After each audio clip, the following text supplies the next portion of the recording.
Faire rimer le développement de l'aéroport de Genève avec la maîtrise de son empreinte sur l'environnement, c'est un défi pour les gestionnaires de cette plateforme industrielle qui comporte paradoxalement des centaines d'hectares de prairies.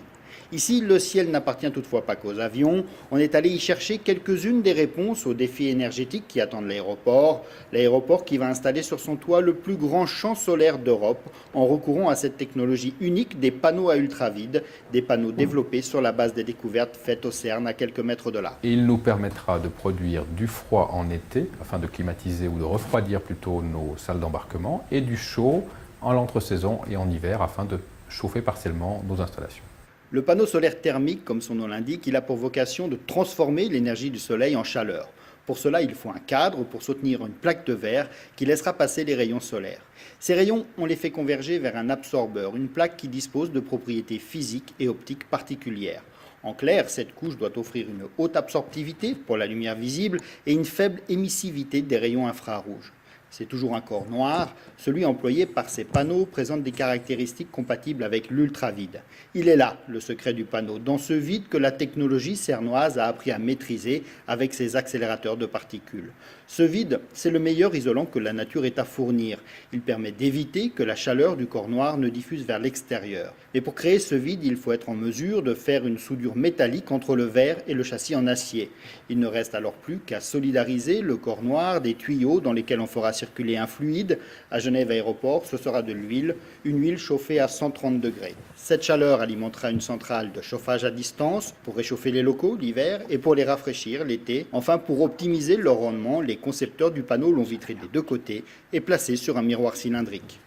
Voici pour la théorie, mais de la théorie au panneau solaire final, il y a la même distance qu'entre la recherche fondamentale et la recherche appliquée. Une distance que le CERN a vaincue grâce à ce transfert de technologie vers la société SRB Énergie. Le prototype du panneau, il était déjà dans la tête de ses inventeurs dans les années 70.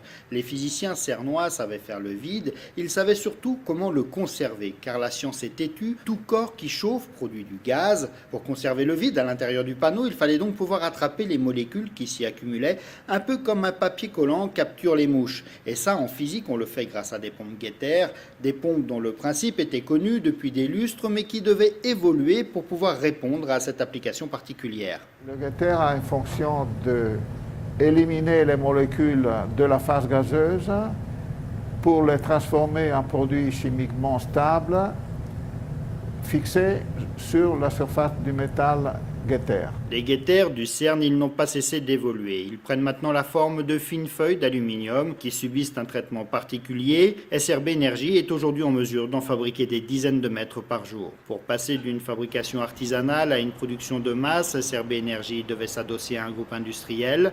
Ils l'ont trouvé en Espagne, à Valencia, cité de l'industrie et des sciences. Là où le groupe Segura a développé une maîtrise de l'industrie lourde dans le secteur automobile. Le groupe Segura, c'est une entreprise dont le capital appartient à 100% à notre famille. Nous sommes principalement actifs dans le domaine de la fabrication de composants métalliques pour l'industrie automobile. Nos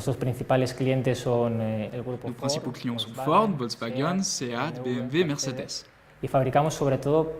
Nous fabriquons pour l'essentiel des pièces métalliques pour les châssis et les automobiles. Nous sommes très avancés sur le plan de la qualité et des processus industriels. Nous avons fait le pari de faire notre entrée sur ce secteur des énergies renouvelables qui constitue une diversification très importante pour notre groupe familial. Cela fait 5 ans que nous nous sommes investis dans ce projet. Nous avons un panneau unique au monde, le seul a atteint des températures aussi importantes, ce qui nous permet d'occuper une position totalement stratégique et innovante. Le panneau solaire, c'est donc le fruit d'un double transfert de technologie vers SRB Énergie. Transfert technologique du CERN, on l'a dit, mais également de l'industrie lourde du groupe Segura. Outre la machine-outil, ce groupe maîtrise également la chimie, cette chimie qui est nécessaire pour fabriquer les fameux absorbeurs qui vont pouvoir résister au vide extrême auquel parviennent les fabricants de ce panneau. Les éléments sont placés dans le cadre, ils sont soudés au laser sur les tuyaux. On y intègre ensuite les Getter de dernière génération, ceux-là même qui sont actuellement produits à Genève. Pour efficaces qu'ils soient, voire révolutionnaires, ces Getter n'en sont pas moins extrêmement simples d'apparence. Ils ressuscitent une vieille technologie dans laquelle il suffisait d'oser continuer à faire de la recherche. Ça fait plaisir de voir la confiance qu'on a dans ce qu'on propose. Parce que finalement, un projet comme ça est un acte de foi. Donc, il faut y croire. Ce trésor de technologie, une fois en place dans son écrin, il lui faut un couvercle de verre, mais pour le solidariser au cadre en garantissant l'étanchéité, il faut pouvoir le souder. Pour cela, il faut injecter du cuivre dans le verre. C'est quelque chose qu'on ne savait plus faire avant que SRB ne ressuscite ce savoir-faire grâce à des torches. Et puis, ce verre cuivré fait encore l'objet d'un traitement au terme duquel on recouvre ce cuivre de différents alliages de métaux mous qui vont permettre ce mariage du verre et de l'acier. En optant pour ces matériaux, le fabricant s'assure de la nature des molécules qui seront produites lors du dégazage et de leur possible neutralisation dans le panneau grâce aux pompes Getter. J'ai toujours été très motivé pour essayer de démontrer l'utilité pratique du CERN. Et deuxièmement, j'ai toujours été intéressé par les problèmes d'énergie. Pendant toute ma vie, j'ai distillé des idées et j'ai produit à côté de mon activité principale au CERN des projets en espérant un jour de pouvoir les réaliser. C'est au terme de toutes ces étapes techniques que le panneau prend la forme définitive qu'on lui connaît, mais avant qu'il ne soit expédié des usines espagnoles jusque vers l'aéroport de Genève, où ils constitueront donc le plus grand champ solaire de ce type en Europe, le plus important reste à faire. Et le plus important, on l'a dit, c'est le vide. Les panneaux sont chauffés, habillés de matériaux isolants et pendus dans cette machine qui à elle seule exprime le mieux le chemin scientifique qui mène à cette application industrielle concrète. Les ouvriers espagnols l'appellent la jamoneria, un clin d'œil à ces restaurants au plafond desquels pendent les jambons qui font la célébrité de la gastronomie locale. Et ils ne sont pas seuls à déguster le spectacle de cette belle aventure scientifique. Disons que tout ce que je sais à propos du vide, je l'ai appris au CERN. Le vide n'est pas une discipline qu'on professe dans les universités.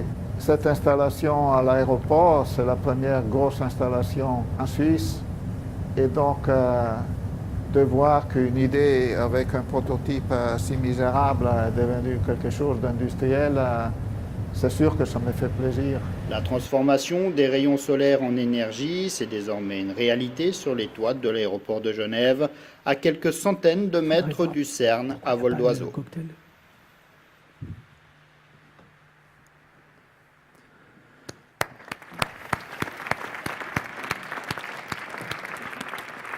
Ce film a été réalisé par Genève Aéroport et je tiens à féliciter Bertrand Stempfli et Guillaume Chavaya qui ont fait tout ce beau travail.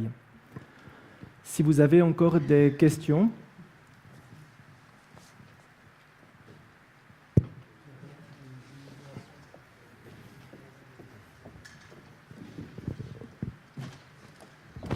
Voilà, je voulais juste savoir quand est-ce qu'on aurait le plaisir d'inaugurer cette merveille.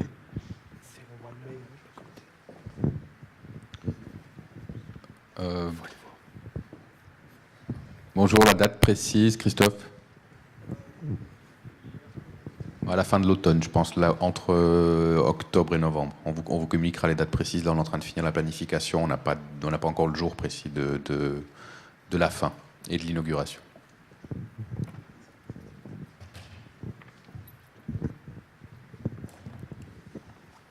Est-ce que vous avez d'autres questions? Je vous remercie à tous d'être venus. On vous invite à un cocktail qui vous sera servi juste derrière vous. Merci aux journalistes, merci au CERN, merci à Genève Aéroport, à l'OPI, Cleantech Switzerland, Cleantech Alps, à l'entreprise Rigaud-Riben, Colas, d'avoir fait le chemin ici et toutes les autres entreprises ainsi que Altead pour son support. Bonne journée à tous.